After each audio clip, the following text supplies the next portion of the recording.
Hello friends, welcome to my YouTube channel. यही पूजा रे घरे बनातु बिना प्याज रसुण तैयारी जलखिया, से भी बहुत कम समय रे यही जलखिया खायापाई मध्य बहुत ही टेस्टी लगी थाए। जदि आपण घरे के गेस्ट मध्य आछंती तो यहाँ को मध्य बने कि आपण सर्व कर परिबे।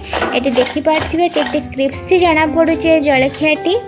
यहाँ को पिला ठारू बुढ़ा समस्ते पसंद करेंगे। और यही क्रिस्पी जलखिया को बनाया मध्य बहुत कम समय लगी थाए। यही जलखिया को आपण खट्टा मीठा तेंतुल चटनी सहित खाइबे, आहुरी टेस्टी लगी थाए।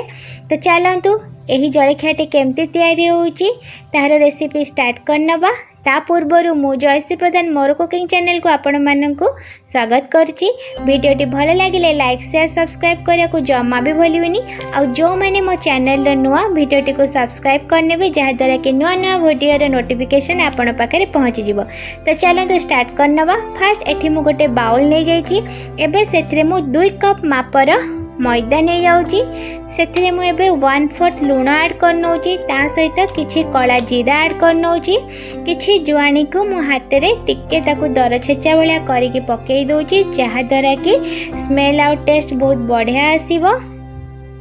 एबे एथिरे मु 2 चम्मच ऑयल ऐड करनौची। एटा ऑप्शनल, आपण चाहिले घी दे पारिबे नहले रिफाइन ऑयल मध्य दे पारिबे। मु एठी 2 चम्मच घी ऐड करनेची। एबे सबु गुडी को आमे भल भाबरे मिक्स करनबा।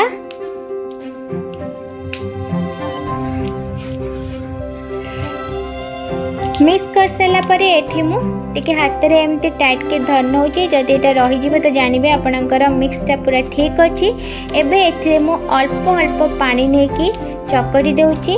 बेसी पानी दरकार हबनी। मु एठी 1 कप मापर पानी नेइथिले, जोटा कि मात्र आधा कप भी खर्च होइनी। तो एबे यहाँ को मु बहुत सॉफ्टली भल भाव चकटी दउची।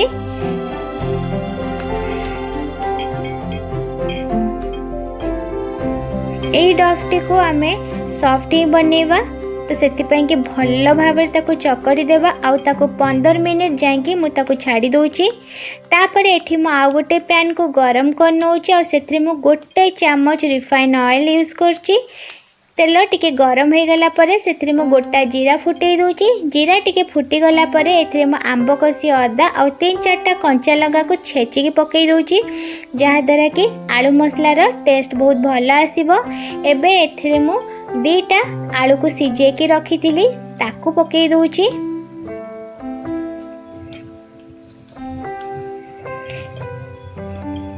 एबे सबु गुडी को आमे भल भाबरे मिक्स करनबा।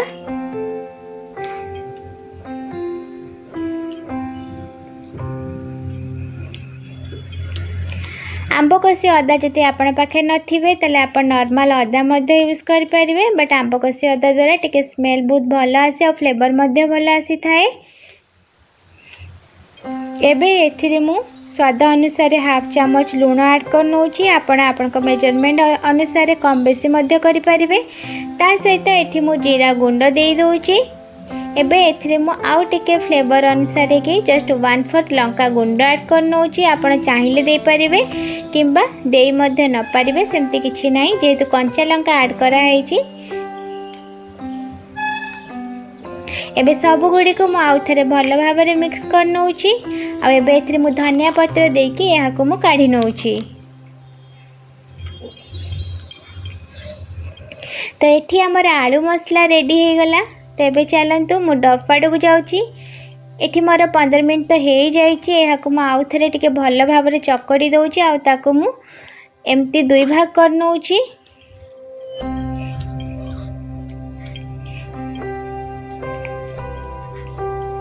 बेसी पतला करके बेलिबेनी, जस्ट टिके मोटा रखिबे। तो से अनुसार मु या को 2 भाग कर नउची। ए देखंतु एटी बिना तेल रे मध्ये एटी भल भाबरे बेली हे जाउची। तो या को मु फास्ट गोटे गोल रोटी भलिया बेली दउची।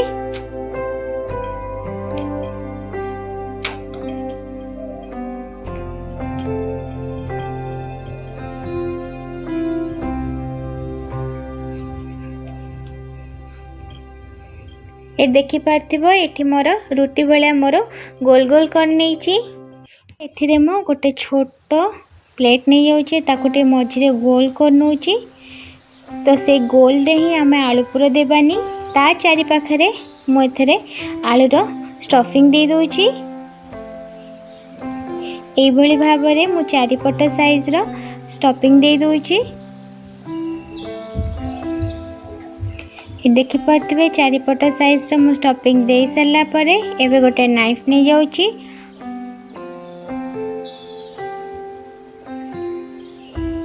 तो एबे यहाँ को मु काटिबा स्टार्ट कर नउची।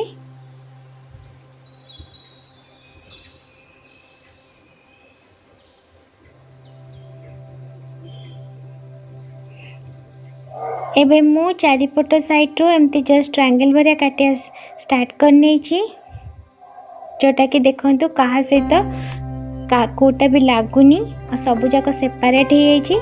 एबे मु या को धीरे धीरे एई भलिया भाबरे शेप दे दूची। आपण चाहिए आपण जेकोसी मध्य शेप दे परिबे, बट मु एठी टाइट के टिके लगे दूची। आपण चाहिए टिके मैदा रे मध्य पानी करके लगे दे परिबे, जहा द्वारा कि खुलिबनी।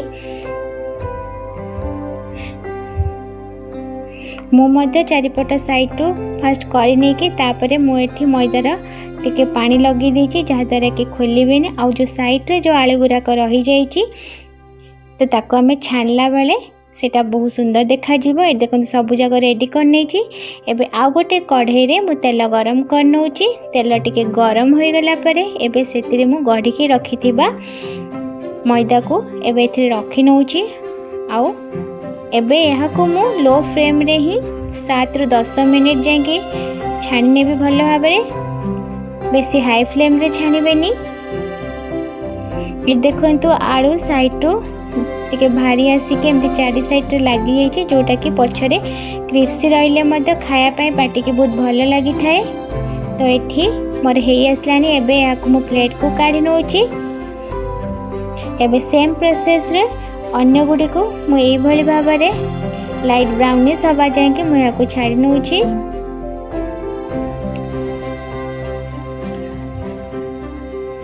ये देखि पार्थिबे एटा मध्ये हमर हेई आसलानी। एबे या को मु प्लेट को काढ नउछि। एबे सब गुडी को मु गोटे प्लेट रखि नेछि, जोटा कि बहुत ही क्रिस्पी हेछि। ए देखि पार्थिबे पूरा टाइट हेछि, जोटा कि आपण खाया पाई मध्ये बहुत ही टेस्ट लाग थाए। पूरा मुसमुसिया भलिया हेछि।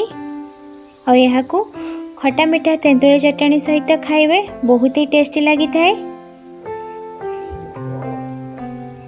तो चलतु एठी मोर आलू स्नैक रेडी हो जाइछि। यही रेसिपी को आपण घरे निश्चय ट्राई करंतु और एंजॉय करंतु एई पूजा रे। तो रहुछि पुणी देखा हबो आ गोटे वीडियो रे। से जाए बाय बाय।